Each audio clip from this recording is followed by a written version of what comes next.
Hello and welcome to my class and studies. अभी हम discuss करेंगे एम्प्लॉय एंगेजमेंट का एम्प्लॉय रिटेंशन। एम्प्लॉय रिटेंशन क्या होता है, एम्प्लॉय रिटेंशन किसे कहते हैं।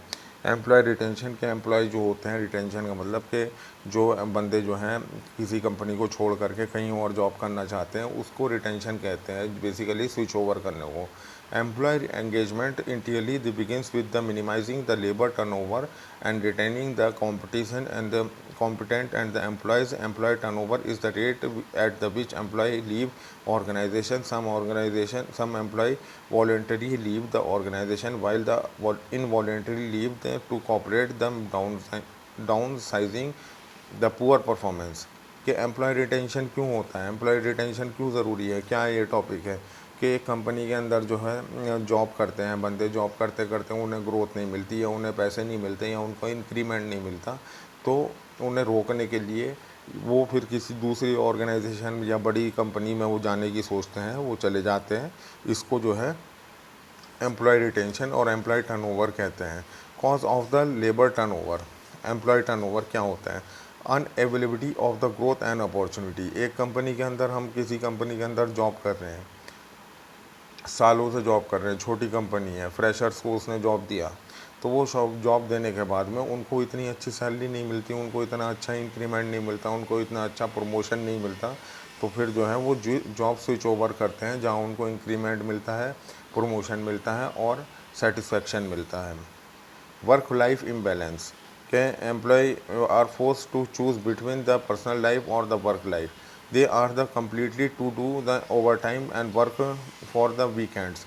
के एक वर्क लाइफ इम्बैलेंस होता है कि बहुत सी कंपनीज में जो होता है कि उसमें पर्सनल लाइफ मीनिंगलेस ही हो जाती है, तो उसको जो है वीकेंड्स में भी काम करना पड़ता है, एक्स्ट्रा आवर्स में भी काम करना पड़ता है और उसको फोर्स ज़्यादा होता है। तो ये भी एक कॉज बनता है कि हमारी पर्सनल लाइफ कुछ नहीं रही, हमारा वीकेंड्स कुछ नहीं रहा, हमारा एंटरटेनमेंट कुछ नहीं रहा, तो स्विच ओवर कर जाते हैं।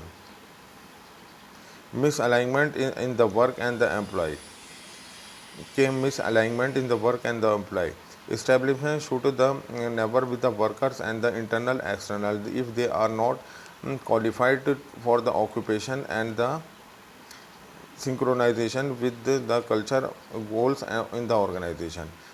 Misalignment in the work means के किसी कंपनी के अंदर जो काम है वो हमारे मतलब का नहीं है।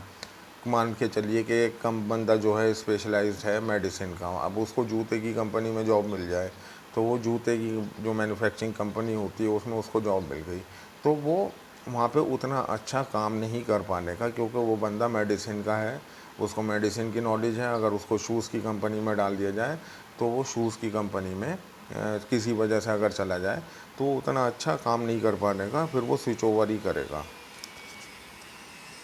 फीलिंग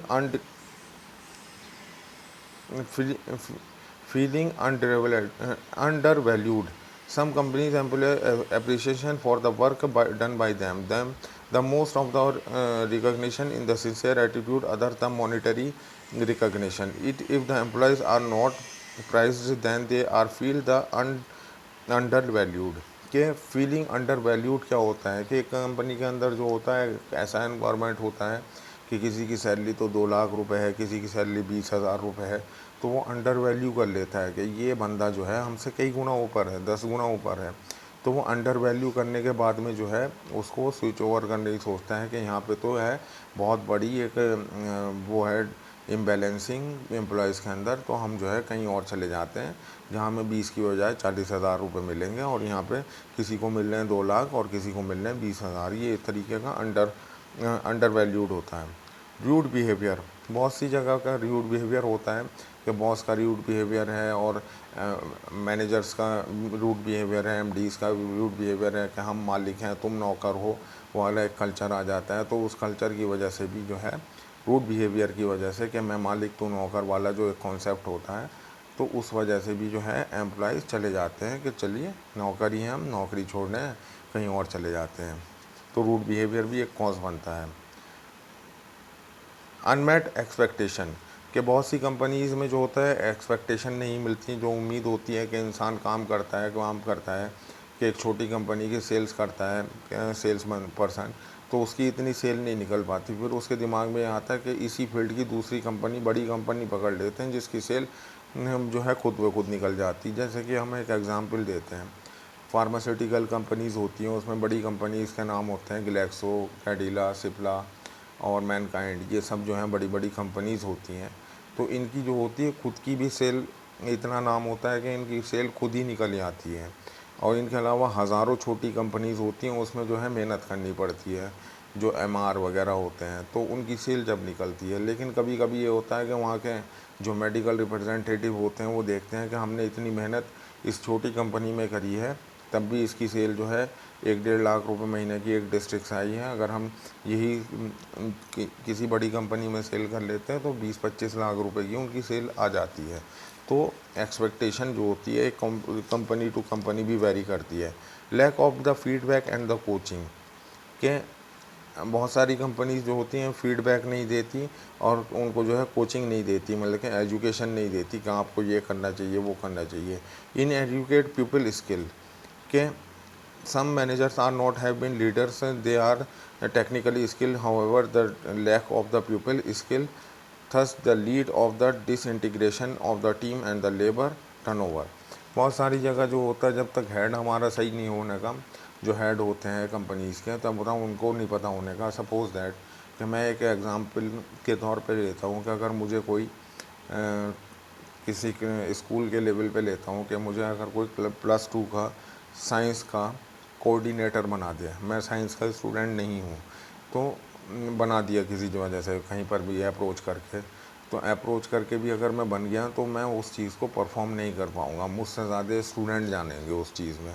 तो होगा क्या कि उसी तरीके से कंपनी के अंदर जिस पोस्ट पे बड़े लोग बैठे हुए होते हैं उनको एक एडुकेट नॉलेज होनी चाहिए, जिससे कि वो अपने सबऑर्डिनेट्स को सही नॉलेज प्रोवाइड करें। नहीं तो वो सबऑर्डिनेट्स भी बेकार हो जाते हैं और जो उनका कोऑर्डिनेटर होता है वो बेकार अगर है तो बेकार ही हो जाते हैं। कि नॉलेज का होना ज़रूरी है और एक्सपीरियंस का होना ज़रूरी है।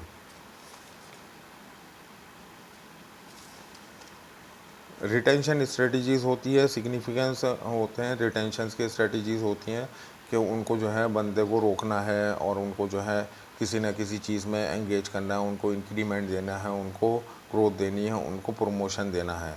तो ये सब इस रिटेंशन स्ट्रेटजीज़ में होते हैं। होप डाउन कि आपको समझ में आया होगा एम्प्लॉय रिटेंशन। फर्दर हम नेक्स्ट टॉपिक जो डिस्कस करेंगे इसमें,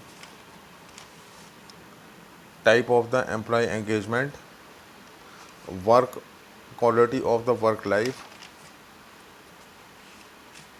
industrial relationship, labour welfare, trade union, ये सब हम इसमें नेक्स्ट वीडियोज़ में डिस्कस करेंगे। Thank you very much for watching the video.